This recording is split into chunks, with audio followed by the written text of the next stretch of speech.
ఒక శివాలయంలో ఒక శివలింగమే ఉంటుంది, ఒక్కొక్క శివాలయంలో ఒకటి కన్నా ఎక్కువ శివలింగాలు ఉంటాయి. అప్పుడు ప్రదక్షిణంలో పానవట్టం దాటచ్చు. సరే, ఇప్పుడు శైవాగమానికి సంబంధించిన విషయం ఎందుకు, కానీ వినాయకుడు సాధారణంగా ఒక్కడే ఉంటాడు, ఉండాలి కూడా.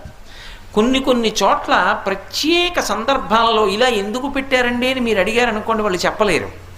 కానీ ఒక్కొక్క చోట ఒక్కొక్క ప్రత్యేక సందర్భంలో ఇద్దరు వినాయకులు ఉంటారు. ఇద్దరు వినాయకుల్ని ఎందుకు ప్రతిష్ఠ చేస్తారంటే అన్ని చోట్ల చేయకూడదు, అలాగా ప్రత్యేక కారణానికి చేస్తారు. ఒకరిని విఘ్నరాజు అని పిలుస్తారు, ఒకరిని విఘ్నేశ్వరుడు అని పిలుస్తారు.